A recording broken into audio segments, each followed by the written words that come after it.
Thank you. I was telling them earlier that I haven't read anything out loud for that long since 30 years ago when my kids were little, so I'm sorry if it wasn't as smooth as I wanted it to be. So what's more perfect than a grown-up scout reading a grown-up scout?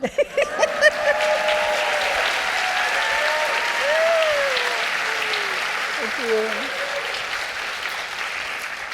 Mary, did you ever wonder what happened to, I mean, I know that Harper Lee gets letters constantly saying what happened to Scout, did she become a lawyer, what happened to her? Did you spend any time on that question? Did you ever think about what happened to Scout? Yeah, I wondered, and I figured she probably went into law and, you know, became a lawyer like her dad and, you know, was out fighting the good fight, you know. But, you know, I just didn't know for sure. So we know from the novel, The Ghost at a Watchman, that Scout moved to New York, Justice, and works here. We're not quite clear what she does from the novel. And as Harper Lee did, she lived in New York City at the time. And we also know that Harper Lee sort of lived in the hood around here in the Upper East Side. And of course, then, you know, you begin to wonder, could she have ever come to the Y? Because it certainly would have been, you know, Truman Capote read In Cold Blood here. It certainly would have been the kind of thing she might have done. Well, I'm happy to tell you that in the book, there is a clue. Jean Louise is walking around town, and she does, on page 177, people are constantly saying to her, well, how's New York? And Jean Louise replies, New York, New York. I'll tell you how New York is. New York has all the answers. People go to the YMHA, the English-Speaking Union, Carnegie Hall, the New School for Social Research, and find the answers. So there's a little local sidebar for you. Is that my copy? It is. I stole your copy. No. Sorry. I just had to check it while I was there. So, this is like my new pride and joy. Sorry. My baby. I just needed to be sure I had the right page. Yeah, So what is your response to Jean Louise of Go Set a Watchman? Knowing Scout from To Kill a Mockingbird as well as you do. She is just fabulous. She is still pushing buttons every time she gets a chance, and very passionate about her beliefs. And I think everybody's going to really enjoy this book. I think everybody should read this book. I think it's so timely for right now. Mockingbird came at a perfect time for our country. It allowed us the ability to discuss subjects rationally and intelligently without getting way up here. And now that things are way up here with our country, I think this will help a lot. I've seen, you were talking to Katie Couric about Atticus and his portrayal. Much is being made of several sentences that Atticus utters in Go Set a Watchman. You've read the whole book. Mm-hmm. What's your feeling about the portrayal of Atticus? What you have to do is you have to put your mindset in that time period, okay? And you have to understand what we lived through.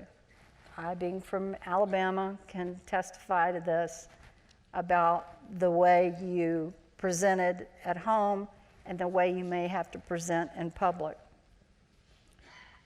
If I had ever said the N-word in my household, lye soap would have quickly gone down my throat. It was not something that one said. You were taught to be respectful and understanding. And when you read the book, you'll get it. It's not, the 4 sentences aren't all there is to the story. There is so much more to this. And how many of us, when we were 20-something, thought we just knew it all, right? We were so smart. You know, you come home from college, you're like, ah, you know. and and you go with your parents, you know, and you're like, oh, this and that, and blah, blah, blah. And I was studying Russian history, I can remember, and my dad's going, mm-hmm. So. Here's, we're getting questions from the audience. So this person didn't give me a name on the card, but the question is, how has playing Scout positively impacted your life? And did it in any way negatively impact your life? It positively affected my life in the fact that in doing this, you know, if I'd have stayed in Birmingham, Alabama, I'd have probably become a product of Birmingham, Alabama. But as it was, I was able to travel, go to California. California and Alabama were like two different countries. In California, everybody got along, everybody was just an individual, and black and white, Latino, whatever, Oriental, it didn't matter. And everybody sort of got along, and we would go to people's houses and they would come and visit with us, and no problem. Well, then I go back to Alabama and I have to conform to all the rules and regs that the white man wants, because I'm a white woman, I'm a Southern woman, and I got to conform. You know, you got to do things right. How are you going to get a husband otherwise? Well, I didn't quite conform, ever. So that world of femininity that the grown-up Jean Louise despises and the young Scout despises. It was totally me. I mean, I grew up, you know, in a house full of boys, my nephews and my brothers, and whatever they were doing, that's what I was doing. If they were going out in the woods playing, we went out and made forts and did whatever. And climbing in tires, rolling down the street. Climbing in trees, falling out. This next question is from Trevor, way in the back, and you're going to want to see where he is when you hear the question. I'm lucky enough to work on the Universal lot in California once a month. I always take a golf cart and drive past Boo Radley's house. What do you remember most about the set? P.S. The tree is still there. Thanks, Trevor. Thanks, Trevor. Yeah. This set that you see, Boo Radley's house evidently is the only one that's left, because we were doing a shoot for Vanity Fair, went out to California, and limo driver brings us out, and you know, he's talking about how he you know, has been doing this for so long and just loves the street. And we pull up and he goes, how does it feel to be home? And I'm looking around and I'm like, I don't recognize anything. And it got me real choked up. And I stepped out of the limousine and started to cry. And this guy comes up behind me and he puts his arm around me and he said, they didn't tell you, did they? And I said, nope. And he said, one of the guards became disgruntled, burned down 3/4 of the back lot at Universal Studios, and this street was one of the first ones he torched. Your house was one of them. I had come to the studio, in Badham, that some of you probably know, Saturday Night Fever, whose life is director, yeah. He was making a picture with Goldie Hawn called Bird on a Wire. And he said, why don't you come over to the lot and take a visit with us, and we'll go out to lunch with Goldie and that. I said, great. So I had my little pass in my purse, and I go over to the studio, and I'm digging in my purse for the pass, and I hear this very broad Scottish accent going, Mary Badham! And I went, oh my God. And I look over, and it's Scotty from the gate, the guard, when I was at Universal Studios. He was still there, you know. Well, I throw the thing in park and I jump out and it's like, oh, Scotty, blah, blah, blah. Meanwhile, all these people are trying to get back into the studio that have gone out for lunch, and I'm holding up the whole shebang. And I told Scotty, I said, Scotty, I'm thinking about going back to the old back lot. And he said, no, best leave your memories where they are, love. And I'm like, oh, okay. So I gathered there was some change, so I didn't push the issue. And it wasn't until years later when I did the Vanity Fair shoot that I found out what happened. So, but How long were you on the set? I mean, how long were you?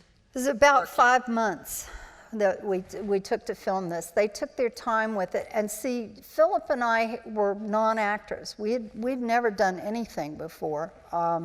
Now, me, because my dad had always wanted a little girl and had to wait through all these ratty boys.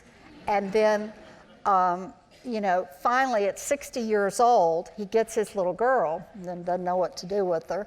But anyway, I forget where I was. Well, I was asking how long, and I guess the question is, the other question is, how aware of the plot were you? Did you know exactly, because you were a small child, for instance, did you know what the charge was? And I don't think we even got complete scripts.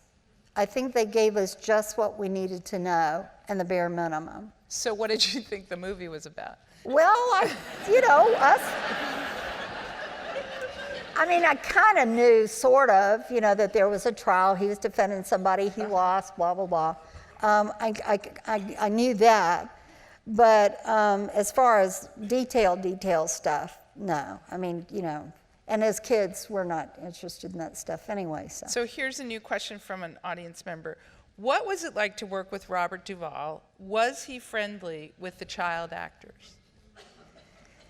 I only got to work with him, like, I think 1 day, maybe 2. And I never saw him out of costume. We never saw anybody out of makeup until they were all done shooting with them and everything. And I was leaving the set one day. I had to leave the set and go out and around to go back to the schoolroom for classes as soon as they were done filming with me. So there's this guy, there's a pile of pallets, and this guy is sitting on there, and he's got 2 little chippies on either side. And I didn't really pay much attention to him. I'm headed to school because, man, if you were late, Ms. Grokey was going to eat you up, man. She was, like, really strict. And he goes, aren't you going to say hey to Boo? And I look over. Boo-hoo. I was like, I had no clue who this guy was. But we were together not long ago. He and his wife have started a foundation for children. And it's really, really great. And I got to go up to the farm and visit with them. And they're just so dear. It's great. Don't they sort of live near? Yeah, they're just like a couple hours away, maybe an hour and 45 minutes, something like that. Do you have a memory of any particular line or scene that you found just very difficult, or a line you couldn't learn? Or Yeah, I had difficulty with the very last scene that we shot, and that was the jailhouse scene.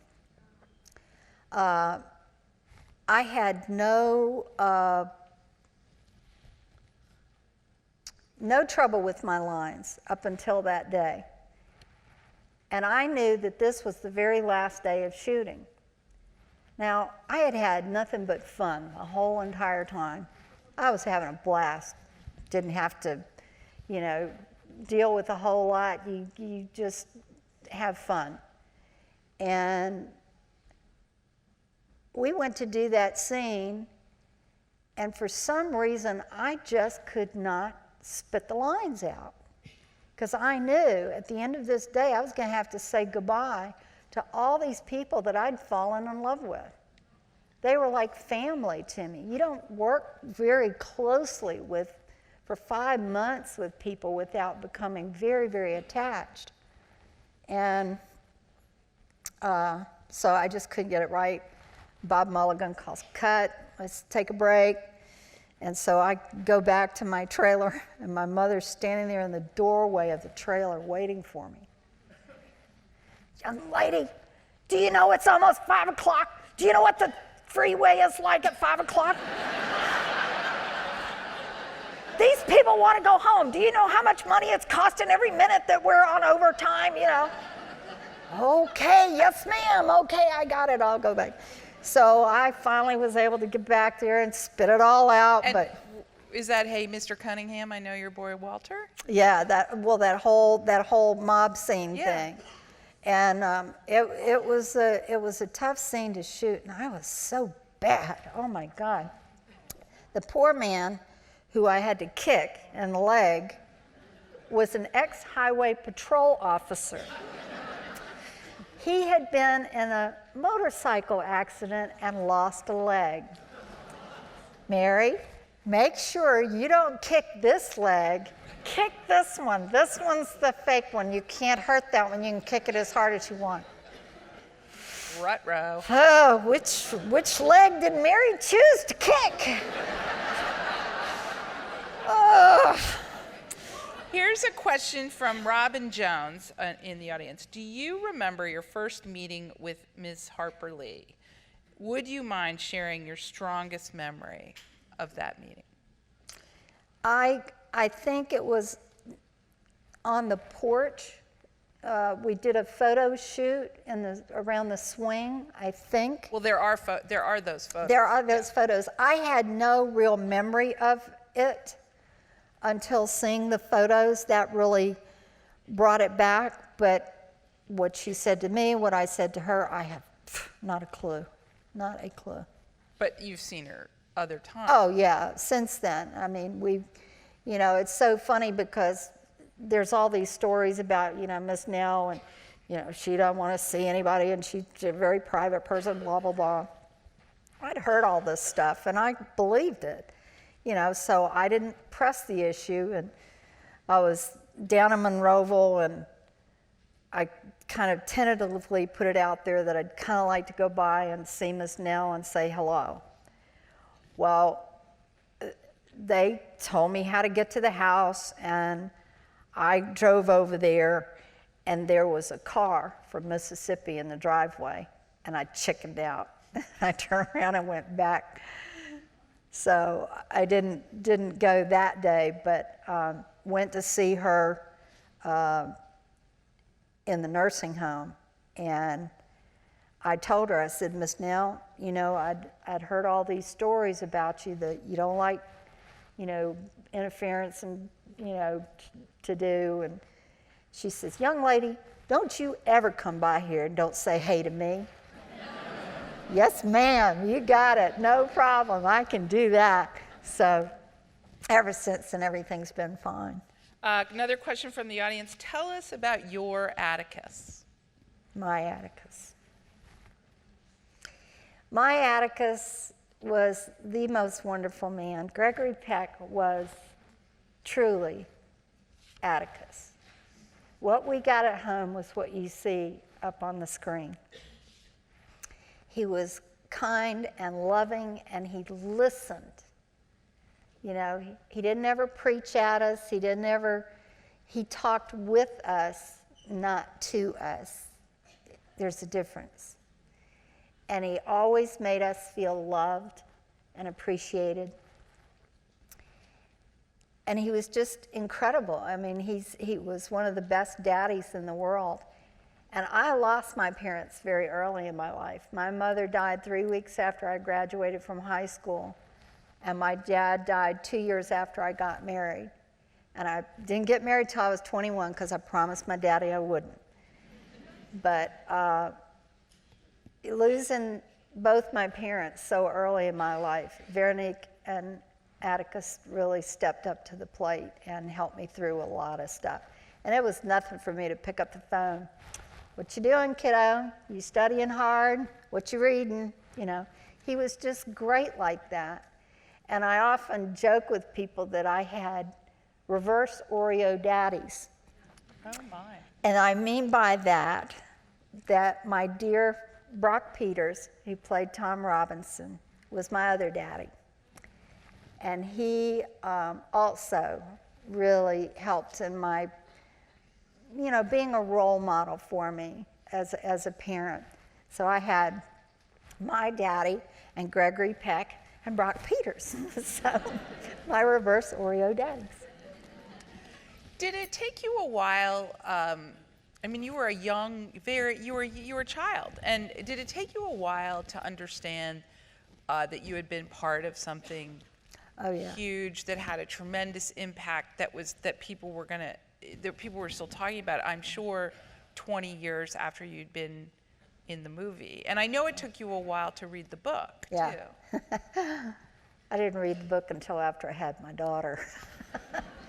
But in defense of myself, how many of you have seen a film and then you read the book and it totally changes your whole opinion about the whole thing? I had my whole little world up there in black and white, and I really didn't want it schmutzed with. I really loved everything about it, and I wanted to keep those memories intact. And I get a call from Professor Inge over at the college, and he said, "Will you please come to my English Lit class and talk to him about Mockingbird?"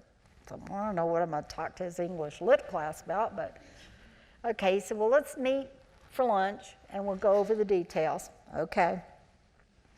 Well, before I could even get seated at the table, he's like, "So, what was your favorite chapter in the book?" I guess he could tell by the look on my face. I hadn't read the book. "Young lady, your first assignment is you go home and you read this book." "Yes, sir. Okay, I can do that."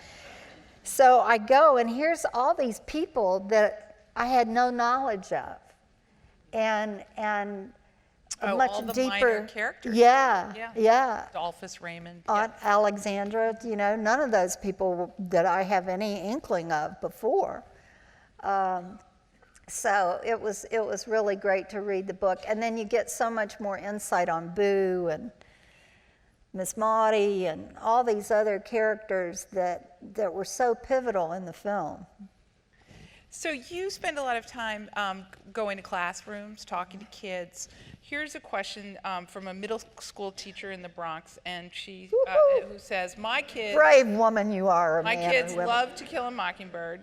When we finish the unit," I guess that's how teachers, yes, right? "I always pose the question, teacher speak. In 20 or 30 years, what will you remember about To Kill a Mockingbird?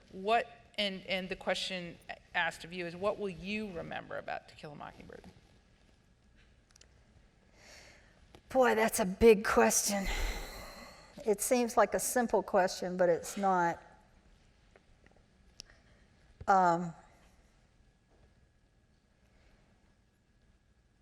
I think To Kill a Mockingbird is such a great teaching tool. It has all of life's lessons condensed into this one little simple book. And it says it in such a way that we can hear it, if you know what I mean by hearing it. And I think I'll remember the love of all the people that I've met, that I've worked with, as I've traveled around the world with this book and this film. It's impacted my life in a growth process to accept the world and to be tolerant of people and other ways of thinking and other ways of doing things. You've read Go Set a Watchman. Yep. Do you think it will be taught in schools? I certainly hope so. Why? What is it that I think that English teachers are going to want to? Well, I think it especially now with what we've got going on in this country. In the last 2 weeks, we've had major things come up on these issues of race and tolerance and bigotry and stuff. And it all comes down to education. I tell the schools all the time, And I make the kids say it and then scream it. And I want you guys to say it too. And see if you agree with me first. The root of all evil is ignorance. Would you agree with that?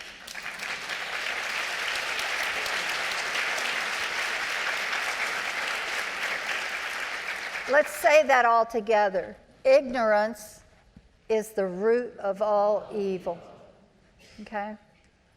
And education is the key to freedom. Education is the key to freedom.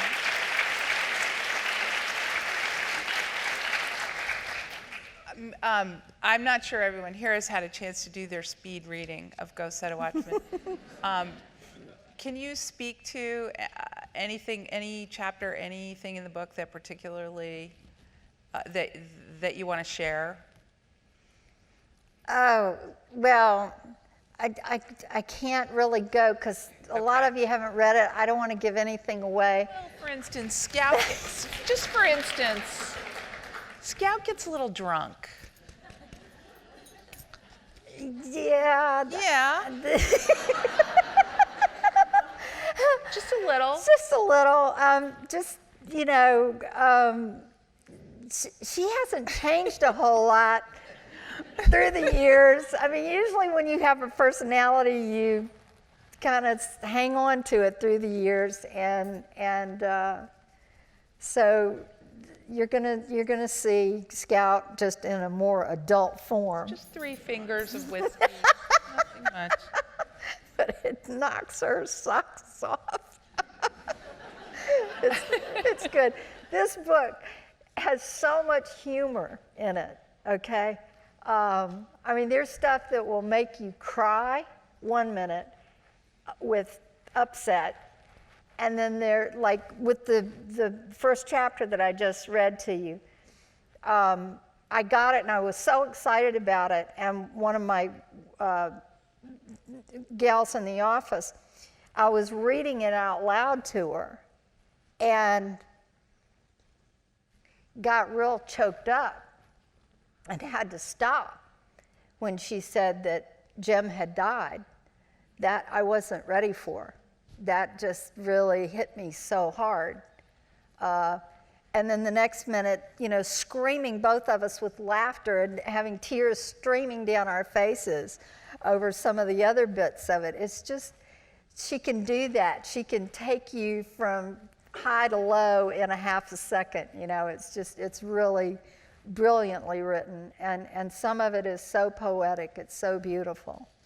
Well, I think that's a perfect way to say goodnight and to thank you, Mary, for letting us hear Scout's voice again. Thank you.